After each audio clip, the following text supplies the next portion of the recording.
أعوذ بالله من الشيطان الرجيم بسم الله الرحمن الرحيم الحمد لله وكفى وسلام على عباده الذين اصطفى وبعد رب اشرح لي صدري ويسر لي أمري واحلل عقدة من لساني يفقه قولي رب زدني علما سبحانك لا علم لنا إلا ما علمتنا إنك أنت العليم الحكيم আল জামিআতুল ইসলামিয়াহ দারুল উলুম বাংলাদেশের উলুমুল হাদিস বিভাগের শিক্ষার্থীবৃন্দ, আমরা আল্লাহ সুবহানাহু ওয়া তাআলার শাহী দরবারে শুকরিয়া আদায় করছি, যিনি আমাদেরকে আজকের এই দর্শে সম্পৃক্ত হওয়ার তৌফিক দান করেছেন। আমরা সেই মহামনিবের দরবারে কালিমাতুশ শুকর আদায় করছি, আলহামদুলিল্লাহ। তো আমরা এর আগে গত দর্শে আলোচনা করেছিলাম মুকদ্দমা মুসলিমের থেকে আমরা ইবারত শেষ করেছিলাম, অর্থাৎ মুকদ্দমা মুসলিমের আমরা শুরু থেকে মোটামুটি শেষ পর্যন্তই ইবারত ধরে ধরে আমাদের আলোচনা আমরা শেষ করেছিলাম। তো আপনারা ইতিমধ্যেই লক্ষ্য করেছেন আমরা এই, আপনাদের পরবর্তী পরীক্ষার জন্য সাজেশন এটা গ্রুপে শেয়ার করা হয়েছে, আপনারা নিশ্চয়ই দেখেছেন আশা করি। তো সেখান থেকে আমরা আলোচনা শুরু করব ইনশাআল্লাহ। তো আমরা যেটা স্ক্রিনে দেখতে পাচ্ছেন, এই সাজেশনের মধ্যে মোকদ্দমা সহিহ মুসলিম রাহিমাহুল্লাহ। তো এখানে আমরা যেভাবে পরীক্ষার ব্যাপারে নির্দেশনা প্রদান করেছি তা হচ্ছে, আপনাদের এখানে আমরা সর্বমোট দেখেন 23টা প্রশ্ন শেয়ার করেছি। 23টা প্রশ্ন, সংক্ষিপ্ত প্রশ্ন, সবগুলো বলা যায় প্রায় এক কথায় উত্তরের মতোই। তো সংক্ষিপ্ত প্রশ্ন উত্তরের থেকে আপনাদেরকে প্রশ্নপত্রে 12টা প্রশ্ন দেয়া হবে। সেই 12টা প্রশ্ন থেকে আপনারা 10টা প্রশ্নের উত্তর লিখবেন। যেহেতু আমরা মোসান্নেফ রাহিমাহুল্লাহর যে লিখিত ইবারত মুকদ্দমা মুসলিম, সেটা আমরা মোটামুটি একবার হলেও অনুবাদ সহকারে শেষ করেছি। এজন্য আমরা আজকে প্রস্তুতিমূলক দর্স শুরু করব। আর প্রস্তুতিমূলক দর্সের যে প্রশ্নগুলো আমরা ইতিমধ্যে দিয়েছি, পরীক্ষার প্রস্তুতির জন্য যে সাজেশন দিয়েছি, সেই সাজেশনকে আমরা একদিনে নয়, সামনে আরো একদিন বা সম্ভব হলে প্রয়োজনে আমরা 2 দিন, আরো সামনে প্রয়োজনে 2 দিন আলোচনা করব। তো প্রশ্নগুলো বোঝাটা হচ্ছে সবচেয়ে বড় একটা গুরুত্বপূর্ণ বিষয়। আমরা ইতিমধ্যে দেখেছি অনেক ওলামায়ে হযরত তারা প্রশ্ন না বোঝার কারণে প্রশ্নে যা চাওয়া হয় তারা অন্য কিছু উত্তর দেন। তো যার কারণে নাম্বার দেওয়া সম্ভব হয় না। পরবর্তীতে মনে করেন যে সে তিনি মনে করতে পারেন যে আমি তো লিখলাম কম না, কিন্তু নাম্বার এত কম পাইলাম। কিন্তু বাস্তবে হচ্ছে প্রশ্ন আগে বুঝতে হবে, তারপরে প্রশ্নের উত্তর করতে হবে যে কোনো ক্ষেত্রেই। তো প্রশ্নটা দেখার সাথে সাথেই দেখবেন কখনো কখনো মা দিয়া অনেকগুলো প্রশ্ন আছে, মান দিয়া বা মাতা দিয়া।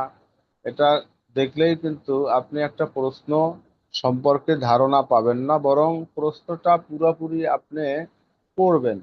এই প্রশ্নটা পড়ার পরে আপনি বুঝতে পারবেন, যে বোঝার চেষ্টা করবেন যে এই প্রশ্নে কি চাওয়া হয়েছে, এবং সেইটা আগে জেহেনে নিয়ে তারপরে পরীক্ষার খাতায় লেখা শুরু করবেন।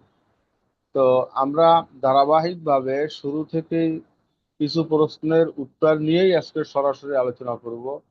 প্রথমত প্রশ্নটা কি, এই প্রশ্নের অনুবাদটা এটা আমরা আগে জানব। যেমন এখানে প্রথম যে প্রশ্নটা দেওয়া হয়েছে সেটা হচ্ছে মান হুয়াল ইমামু মুসলিম রাহিমাহুল্লাহ। ইমাম মুসলিম রাহিমাহুল্লাহ তিনি কে, তার পরিচয় কি।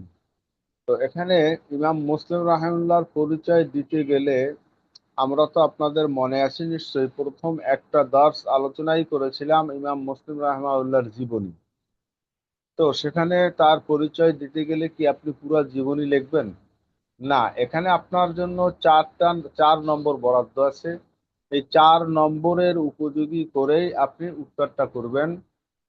তো সেক্ষেত্রে সংক্ষিপ্ত ভাবেই আপনি তার নাম এবং তার মূল পরিচয়টা তুলে ধরবেন, তাহলেই আপনার এই প্রশ্নে পূর্ণ নম্বর আপনি পাবেন। তো এখানে প্রথম প্রশ্ন হচ্ছে, ইমাম মুসলিম রাহিমাহুল্লাহ কে ছিলেন? তো আমরা পরামর্শ দিব, আপনারা এই প্রশ্নগুলো আরবিতেই থাকবে এবং উত্তরটাও আপনারা আরবিতে করার চেষ্টা করবেন। এবং আরবিতে কিভাবে প্রশ্ন উত্তরটা করবেন, আপনারা যদি সম্ভব হয় সামনে খাতাপত্র থাকে, খাতা কলম দিয়ে লিখে নিতে পারেন। আমি আপনাদেরকে সংক্ষিপ্তভাবে এই প্রশ্নের উত্তরটা বলে দিব, আপনারা একটু সুন্দর মতো লিখে রাখবেন। যদিও এটা রেকর্ড থাকবে এবং সেখানে পরবর্তীতে শুনতে পারবেন, কিন্তু আজকেই যদি লিখে রাখতে পারেন তাহলে আপনার জন্য বেশি সহায়ক হবে, নিজে পরীক্ষার জন্য এবং ব্যক্তিগত জীবনেও আপনার এটা অনেক উপকার বা ফায়দা দিবে ইনশাআল্লাহ। তো ইমাম মুসলিম রাহিমাহুল্লাহর পরিচয় দিবেন এভাবে, ইমাম মুসলিম রাহিমাহুল্লাহ হুয়া আবুল হুসাইন মুসলিম ইবনুল হাজ্জাজ ইবনে মুসলিম আল কোশাইরি আর নিশাবুরি। আর তার আরেকটা পরিচয় দিবেন, সেটা হচ্ছে মিন আইম্মাতিল হাদিসিল কিবার ওয়া সাহিবু কিতাবে সহিহ মুসলিম। সংক্ষিপ্তভাবে এতটুকুন পরিচয় দিবেন যে ইমাম মুসলিম রাহিমাহুল্লাহ হচ্ছেন হুয়া আবুল হুসাইন মুসলিম ইবনুল হাজ্জাজ ইবনে মুসলিম আল কোশাইরি আর নিশাবুরি।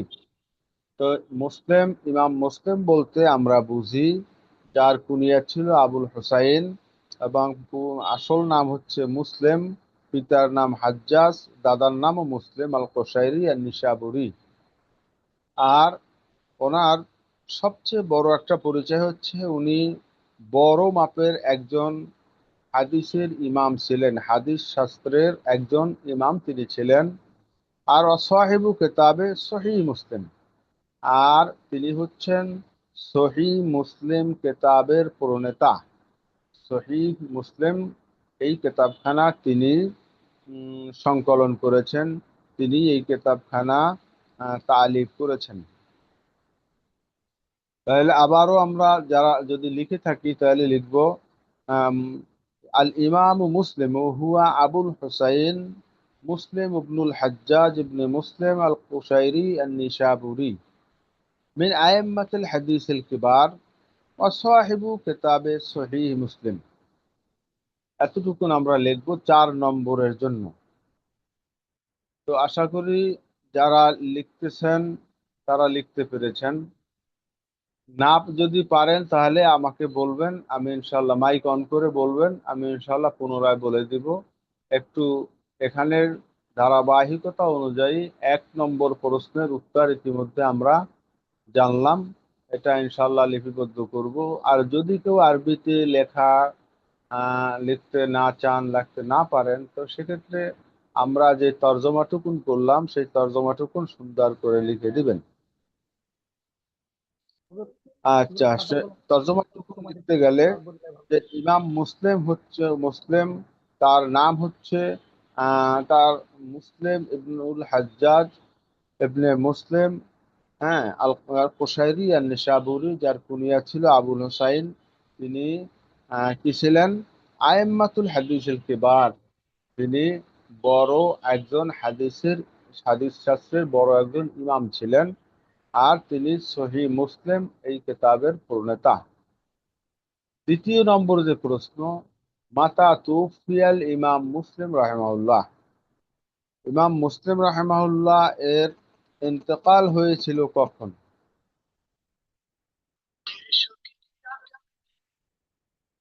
ইমাম মুসলিম রাহিমাহুল্লাহ ইন্তেকাল কখন হয়েছিল?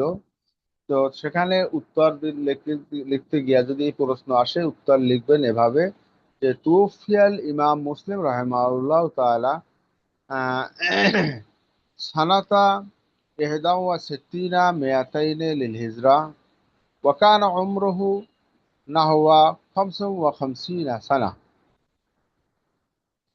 তো ইমাম মুসলিম রাহিমাহুল্লাহ হিজরির 261 হিজরিতে 261 হিজরি সনে তিনি ইন্তেকাল করেন। আর তখন তার বয়স ছিল 55 বছর। ওয়াকানা উমরুহু নাহওয়া খামসুন ওয়া খামসিনা সানা। তাহলে উত্তরটা কি পেলাম আমরা?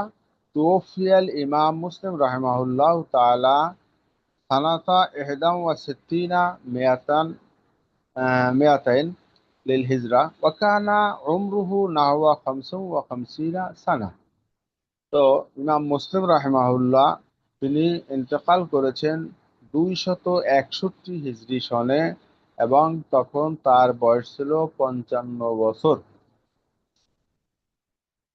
একটু লিখে রাখারই চেষ্টা করবেন। এরপরে আমরা দেখব তৃতীয় যে প্রশ্ন, মা আহাম্মু আসবাবে তালিফি মুকাদ্দামাতে সহিহ মুসলিম। আমরা মুকাদ্দামা মুসলিম সর্বপ্রথমে যে কিতাবের মূল আলোচনা শুরু করেছিলাম প্রথম একটা বা দুইটা দর্শের পরে, যেখানে ইমাম মুসলিম রাহমাহুল্লাহর জীবনী সম্পর্কে এবং সহিহ মুসলিম সম্পর্কে আলোচনা হয়েছিল। এর পরের যে আলোচনা, যে পরের যে দর্শ ছিল, সেখানে আমরা কিন্তু মুকাদ্দমায়ে সহিহ মুসলিম এটা তালিফ করার বা এটা গ্রন্থনা করার যে আসবাবগুলো রয়েছে, যে কারণগুলো রয়েছে, সেই কারণগুলো আমরা আলোচনা করেছিলাম, যেটা মোসান্নেফের লেখনী থেকেই আমরা জেনেছিলাম যে মুকাদ্দমা সহিহ মুসলিম এটা তালিফ তিনি কেন করেছেন বা কোন প্রেক্ষাপটে করেছেন, এটা কোন শানে তিনি করেছিলেন, এটা আমরা সেখানে বিস্তারিত আলোচনা করেছি। তো সেখান থেকে নিয়ে আমরা সবচেয়ে গুরুত্বপূর্ণ আহাম বলা হয়েছে, সর্বাধিক গুরুত্বপূর্ণ আসবাবগুলো কি কি সেটা নিয়ে আমরা দেখব। আহ, সেটা লিখতে গেলে আমরা এভাবে লিখতে পারি যে মিন আহাম্মে আসবাবে তালিফে মুকাদ্দামাতি সহিহ মুসলিম। সহিহ মুসলিমের মুকাদ্দামা তালিফ করার আহাম বা গুরুত্বপূর্ণ, সর্বাধিক গুরুত্বপূর্ণ কারণ সমূহের মধ্যে অন্যতম কারণ হচ্ছে বয়ানু মানহাজে আহলিল হাদিস ফি কবুলের রেওয়ায়াত। রেওয়ায়াত বা বর্ণনা সমূহ গ্রহণ করার ব্যাপারে হাদিস বিশারদদের যে মানহাজ, যে তরিকা, যে পন্থা, যে পদ্ধতি যারা অবলম্বন করেছেন, হ্যাঁ, বর্ণনাগুলো, হাদিসের রেওয়ায়াতগুলো গ্রহণ করার ব্যাপারে হাদিস বিশারদরা যে মানহাজ বা পদ্ধতি অবলম্বন করেছেন, সেটা বর্ণনা করা হচ্ছে মুকাদ্দামায়ে মুসলিম এটা তালিফ করার অন্যতম একটা কারণ। বয়ানু আহওয়ালের রুয়াত, এবং রাবীদের অবস্থা সমূহ বর্ণনা করাও এটা অন্যতম একটা উদ্দেশ্য, হলো মুকাদ্দমায়ে মুসলিম এটা তালিফ করার পিছনে অন্যতম একটা কারণ। এরপর আর একটা কারণ আমরা লিখতে পারি তাহজিরু মিনার রিওয়ায়াত দাঈফাতি ওয়াল মাওদুআহ। হ্যাঁ, অর্থাৎ জয়ীফ রেওয়ায়াত বা মাউজু রেওয়ায়াত, জয়ীফ এবং মাউজু যে বর্ণনা, এটা করার ব্যাপারে সতর্কতা অবলম্বন করা কিংবা সতর্ক করা, এটা হচ্ছে অন্যতম একটা উদ্দেশ্য। আর একটা হচ্ছে বায়ানু আহামিয়াতুল ইসনাদ, তথা সনদের আহমিয়াত বর্ণনা করা। সনদ, হাদিসের তো মতন হচ্ছে আমলের জন্য, আর বাকি মতনটা পাওয়ার জন্য যেটা দরকার তা হচ্ছে সনদ। সনদ কি এটা আমরা ইতিমধ্যেই জানি। সনদ যেটা, তা হচ্ছে হাদিসের যে মাতন থাকে, হাদিসের মূল বক্তব্য, এই মূল বক্তব্য বর্ণনা যারা করেন সেই বর্ণনাকারীদের ধারাবাহিক যে সূত্র, এটা হচ্ছে সনদ। তো সেক্ষেত্রে এই এই সনদের গুরুত্ব কতটুকু, এটা বর্ণনাও সহিহ মুকাদ্দামায়ে মুসলিম, হ্যাঁ, মোকদ্দমা সহিহ মুসলিম এটা তালিফ করার পিছনে, গ্রন্থনা করা বা রচনা করার পিছনে অন্যতম একটা কারণ ছিল। তাহলে এখানে আমরা কয়টা পেলাম?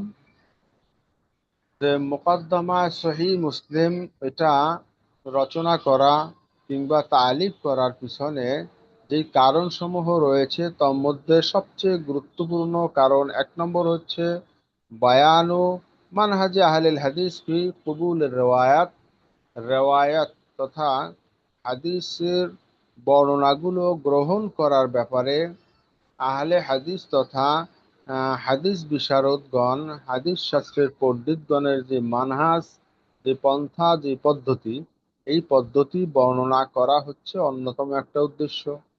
আর একটা উদ্দেশ্য যেটা আমরা বললাম সেটা হচ্ছে বয়ানু আহওয়ালের রুয়াত, রাউীদের হালগুলো বর্ণনা করা।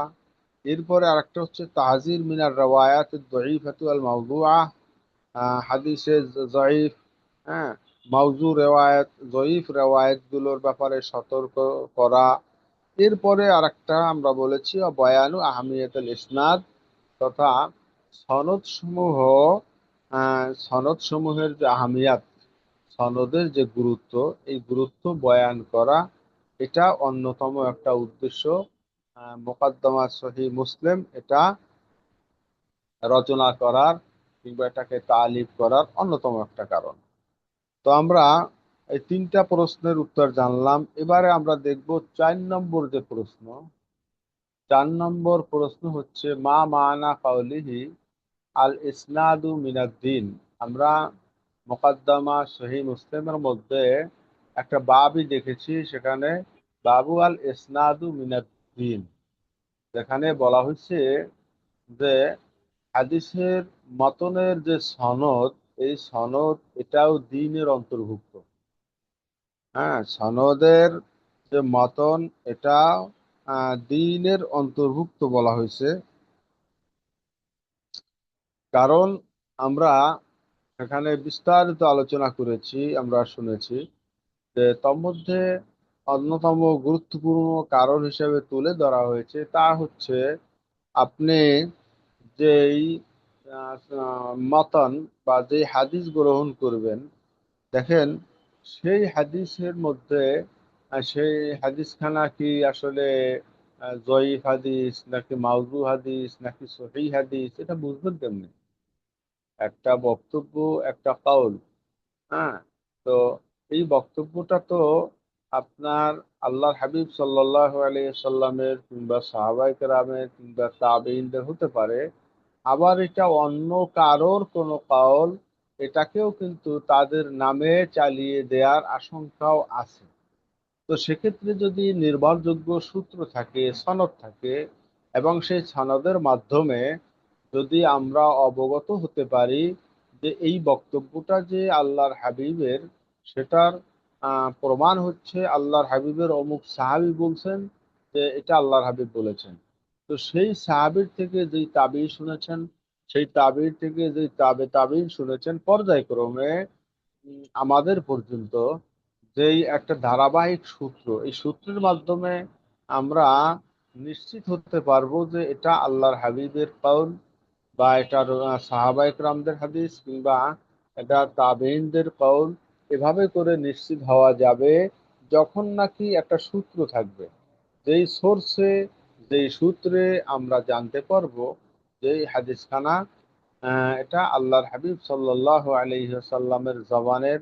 তার হাদিস তো শুধু জবানের না, সেটা কাউলি হতে পারে, ফেইলি হতে পারে, তাকরিরি হতে পারে, অর্থাৎ সাহাবায়ে কেরাম বয়ান করেছেন যেটা আল্লাহর হাবিব বলেছেন, অথবা হতে পারে যে এই কথাটা বা এই কাজটা আমরা আল্লাহর হাবিবকে করতে দেখেছি, অথবা সাহাবী বর্ণনা করেছেন এভাবে যে আমরা আল্লাহর হাবিবের সামনে এই কাজটা করেছি, কিন্তু তিনি এটাকে মৌন সম্মতি দিয়েছেন, এটার তিনি বিরোধিতা করেন নাই, প্রতিবাদ করেন নাই, আমাদেরকে নিষেধ করেন নাই।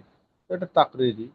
তো সেটা কাউলি, ফেইলি বা তাকরিরি যে কোনো প্রকারের হাদিসই হোক না কেন, সেই হাদিসটা হতে পারে মারফু সূত্রে, হতে পারে মাওকুফ, হতে পারে মাকতু। আচ্ছা, তো যেই হাদিসের সনদ সরাসরি আল্লাহর হাবিব পর্যন্ত পৌঁছেছে, যেই কওলটা আল্লাহর হাবিবের বা ফেলটা আল্লাহর হাবিবের কিংবা তাকরীরটা আল্লাহর হাবিবের, সেটা হচ্ছে মারফু। আর যদি সেটা কোনো সাহাবীর হয় তখন সেটা মাওকুফ, যদি কোনো সেটা তাবেঈর হয় তখন সেটা মাকতু। এর নিচে নামলে আর সেটা হাদিসের অন্তর্ভুক্ত হবে না। তো যাই হোক, এখানে আমরা আলোচনা করছিলাম আল ইসনাদু মিনাদ্দিন, সনদটা যে দ্বীনের অন্তর্ভুক্ত কিংবা দ্বীনেরই অংশ। যেহেতু মতন তো দ্বীন অবশ্যই, আহ, আল্লাহর হাবিবের যে হাদিসের মূল বক্তব্য, এটাই এটার থেকেই আমরা দ্বীন পাই। তো সেই দিনটা যেহেতু মাতন থেকে নিব, কিন্তু সেই মাতনটার সোর্স যদি না থাকে, তাহলে আমরা এই দিন পাওয়া থেকে মাহরুম হয়ে যাব।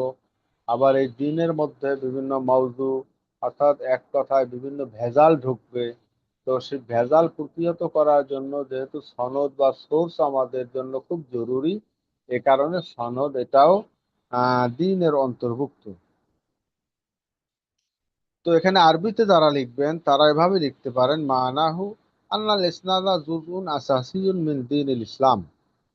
তো দিন ইসলামের একটা একটা মূল অংশ হচ্ছে সনদ। হ্যাঁ, লিয়ান্নাহু বিহি ইউরাফু সিহাতুল হাদিসে মিন দঈফিহি। যেহেতু এর মাধ্যমেই হাদিসখানা জয়ীফের থেকে সহি হাদিস এটা চেনা যায়, কোনটা জয়ীফ, কোনটা মাউদু কিংবা কোনটা সহি। এটা বের করা যায়, আবিষ্কার করা যায়, এটা নির্ধারণ করা যায় এই সানাদের মাধ্যমে। ওয়ায়ুরাফুর রুয়াতু সিকাতু মিন গায়রিহিম। এবং যে সমস্ত আসমায়ে রেজালদের মাধ্যমে সনদের মধ্যে থাকা যেই রাবিগণ রয়েছেন, এই রাবিদের জীবনী যেহেতু আলোচনা করা হয়েছে, তাদের জীবনী সমূহ পুঙ্খানুপুঙ্খ বিশ্লেষণ করে, হ্যাঁ, তাদের নির্ভরযোগ্যতা একটা যাচাই করা হয়েছে। যারা হাদিস শাস্ত্রের পণ্ডিত ছিলেন, হাদিস বিশারদ যারা, হ্যাঁ, উসুলুল হাদিসের যারা ইমাম ছিলেন, তানারা হাদিসের বর্ণনাকারীদের প্রত্যেকের নাম, এক একজনের নাম ধরে তার জীবনী সম্পর্কে, এরপরে তার আচার আচরণ, তার ব্যক্তিগত সকল খুঁটিনাটি, এই বিষয়গুলো পর্যালোচনা করেই তার মধ্যে সত্য মিথ্যার মিশ্রণ ছিল কিনা, কিংবা তার মধ্যে শরীর খেলাফ কোনো আমল ছিল কিনা, এগুলো তারা যাচাই বাছাই করে এরপরেই তারা নির্ণয় করেছেন যে এই সাহাবী নির্ভরযোগ্য, কিংবা এই রাবি নির্ভরযোগ্য, এই বর্ণনাকারী নির্ভরযোগ্য। এটা তানারা কি করেছেন, যাচাই বাছাই আনতে তারা হাদিস বর্ণনাকারীদের মধ্যেও কয়েকটা ভাগ করেছেন। তন্মধ্যে মধ্যে যারা সেকা রাবি, হ্যাঁ, তাদের থেকে নির্ধারিত শর্ত মোয়াফেক যে এই হাদিসগুলো পাওয়া যায়, এগুলো সহি হাদিস হিসাবে তারা গণ্য করেছেন। তো সেক্ষেত্রে এই সনদ জানার মাধ্যমেই কিন্তু সহি হাদিস কোনটা, জয়ীফ কোনটা, কিংবা কোন রাবি সেকা, কোন রাবি গায়রে সেকা, এগুলো নির্ণয় করা যায় এই সনদের মাধ্যমে। এজন্যই সেখানে বলা হয়েছে আল ইসনাদু মিনাদ্দিন, তথা এই সনদ এটাও কি দ্বীনের অংশ, দ্বীনের অন্তর্ভুক্ত। আচ্ছা, এরপরে যে প্রশ্নটা আছে এই প্রশ্নটাও কিন্তু আগের প্রশ্নের সাথে অনেকটা মিল আছে। সেটা হচ্ছে মা মানা কাউলিহি তাআলা, সরি, মা মানা কাউলিল মুসান্নিফ রাহিমাহুল্লাহ, লাউলাল ইসনাদু লাকালা মান শাআ মা শাআ। তো এখানে বলা হয়েছে যদি সনদ না থাকতো তাহলে মানুষ কি করত। মানুষের মধ্যে তো অবশ্যই, হ্যাঁ, কিছু ভালো মানুষ আছেন। এর পাশাপাশি মানুষের মধ্যে কিছু দুর্নীতি প্রবণ, কিছু স্বার্থান্বেষী কিছু লোক আছে, যে লোকগুলো আসলে তারা তাকুয়া পরহেজগারির বালাই তাদের মধ্যে নাই। তারা ব্যক্তি স্বার্থের জন্য অনেক সময় আল্লাহর হাবিবের নামেও মিথ্যা কথা বলতে পারতেন। তো সেক্ষেত্রে এই সনদ থাকার কারণে কিন্তু তাদের জন্য এটা আর সম্ভব হয় নাই। তো এই জন্য এখানে আমরা পড়েছি, ইতিমধ্যে আমাদের দর্শে আলোচনা হয়েছে, সেখানে বলা হয়েছে লাউলাল ইসনাদু লাকালা মাংসা মাশা। যদি ইসনাদ না থাকতো, সনদ না থাকতো, তাহলে মানুষ মাংসা মাশা, যে যা চাইতো তাই বলতো, হাদিসের নামে চালায়া দিত। কি করতো সে? তার মনে চাইতো যে তার কোনো একটা মতবাদকে হাদিসের নামে চালিয়ে দিবে, তাহলে সে সেটা করতো, সেটাকে বলে সে বলতো। এখনো কিন্তু আমাদের সমাজে যারা একটু শিক্ষিত কম বা আলেম না, হ্যাঁ, তারা অনেক সময় কোনো একটা কাউল পেলে, কোনো মাকুলা পেলে, কোনো প্রকারের একটা আম, আহ, আমরা যদি বলি সেটা হচ্ছে নীতি বাক্য, এগুলো যদি শোনে, তাহলে তারা কোনো একটা হয়তো পুস্তকেও লেখা দেখেছে, তারা বলে ফেলে যে হাদিসে আছে, হাদিসে আসছে, হাদিস দেখছি আমি। তো দেখেন, সেখানে এটাকে হাদিস নামে চালিয়ে দেওয়া হয় অনেক কথাই। এটা ওলামায়ে কেরাম বুঝতে পারবেন যে কোনটা হাদিস কোনটা হাদিস না। এখন তারা বুঝতে পারবেন কিভাবে? যদি হাদিস হয় তার সনদ আছে, আর হাদিস যদি না হয় তা এটা সনদ নাই। এটা কোনো মাকুলা হতে পারে, এটা মানুষের জন্য উপকারীও হতে পারে, আমলের জন্য উৎসাহব্যঞ্জক হতে পারে, ঠিক আছে, কিন্তু এটা হাদিস নয়। আর যেটা সনদের মাধ্যমে এসেছে সেটা হাদিস হিসাবে ওলামায়ে কেরাম গ্রহণ করে থাকেন। তো এই জন্য বলা হয়েছে লাউলাল ইসনাদু লাকালা মাংসা আমাশা। যদি সনদ না থাকতো, তাহলে যে যা ইচ্ছা তাই বলতো, হাদিসের নামে যার যা মন চাইতো সে তাই বলে এরপরে সেটাকে হাদিসের নামে চালিয়ে দিত। আচ্ছা, যেটা যারা আরবিতে লিখবেন, আমি এর আগেও বলেছি, সেভাবে একটু লিখে নিতে পারেন যে মানাহু আন্নাহু লাউলাল ইসনাদু লাস্তাতাআ কুল্লু শাখসিন আইয়ানসিবা ইলা রাসূলিল্লাহি সাল্লাল্লাহু আলাইহি ওয়াসাল্লামা মা ইয়াশাউ মিনাল আকওয়াল। তো এই ইবারতের অর্থ লাউলাল ইসনাদ লাকাওয়ালা মাংসা মাশা, এই ইবারতের অর্থ হচ্ছে লাউলাল ইসনাদু, যদি না ইসনাদ হতো, ইসনাদ যদি না হতো, তাহলে লাস্তাতা কুল্লু শাখসিন, প্রত্যেকেই সক্ষমতা রাখতো, প্রত্যেকেই পারতো, আইয়াং সেবা ইলা রসুলিল্লাহি সাল্লাল্লাহু আলাইহি সাল্লাম মা ইয়াশাউ মিনাল আকওয়াল, হ্যাঁ, তারা যেই সমস্ত কথাই চাইতো তাই আল্লাহ রসুল সাল্লাল্লাহু আলাইহি সাল্লামের সাথে নিসবত করে দিত, যেটা আল্লাহ রসুল বলেছেন।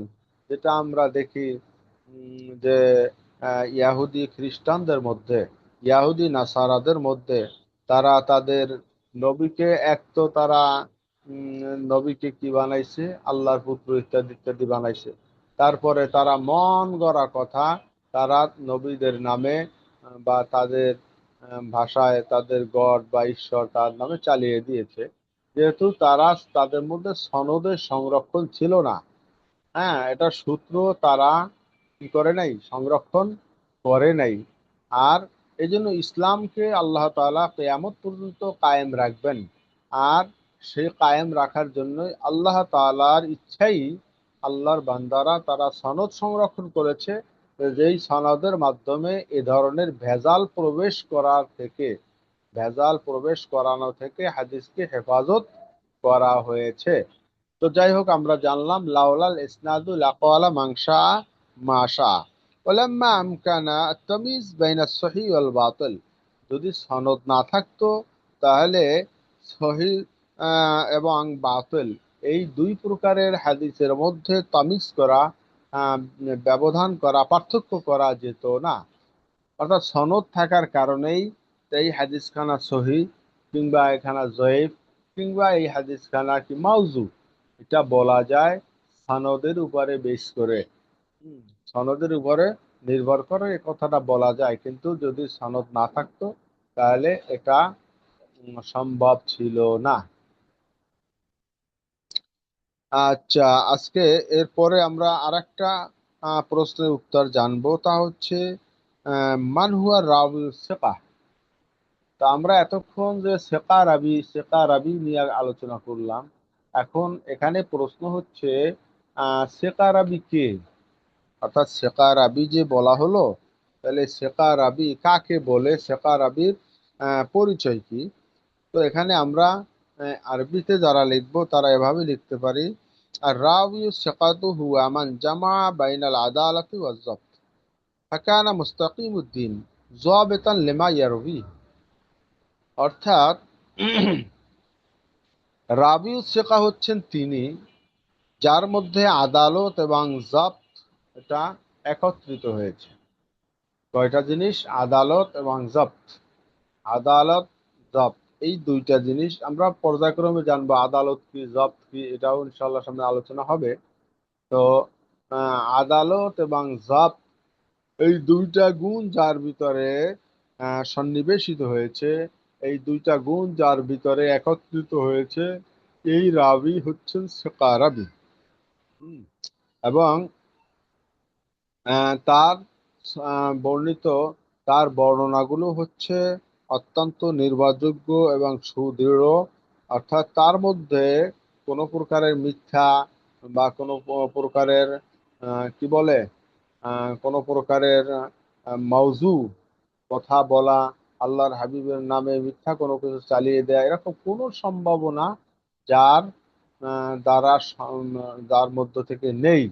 হ্যাঁ, অর্থাৎ যার ভিতরে একদিকে কি আছে? আদালত আছে। এই আদালতের মাধ্যমেই তার যাবতীয় মিথ্যা থেকে, বানানো থেকে, কিংবা আল্লাহর হাবিবের উপরে কোনো তহমত থেকে, ইত্যাদি থেকে আদালতের কারণে সে বিরত থাকবে। আর তার মধ্যে জব্দ থাকার কারণে তার শোনার মধ্যে কোনো, যা তিনি শুনেছেন তাই তিনি হেফজ করেছেন, যথাযথভাবে সংরক্ষণ করেছেন তার স্মৃতি শক্তি প্রখর থাকার কারণে। তো সেক্ষেত্রে একজন সেকা রাবির মধ্যে বড় দুইটা গুণ থাকতে হবে, তা হচ্ছে আদালত এবং দুই নম্বরে হচ্ছে জব্ত। অর্থাৎ তার মধ্যে ন্যায়পরায়ণতা থাকতে হবে এবং তার স্মৃতিশক্তি প্রখর থাকতে হবে। এই দুইটা গুণ যার মধ্যে থাকে, সাধারণত তিনি হচ্ছেন রাবিউস সেকা তথা সেকা রাবি। আচ্ছা, তো ওলামা ইকরাম, আজকের আমরা এখানেই শেষ করবো ইনশাআল্লাহ। আমরা আর সামনে অগ্রসর হব না। তো আমরা আজকের 6টা প্রশ্নের উত্তর নিয়ে আলোচনা করলাম। ইনশাআল্লাহ আমি আশা করব আপনারা আরবিতেই লেখার চেষ্টাই করবেন। এবং আমি যেহেতু বাংলায়ও বলে দিলাম, এটা আপনারা নোট রাখবেন। এখান থেকে প্রশ্নের উত্তরগুলো যথাযথভাবে দেওয়ার চেষ্টা করবেন ইনশাআল্লাহ। তো কারোর কোনো প্রশ্ন থাকলে করতে পারেন, আমরা এখনই শেষ করতে যাচ্ছি।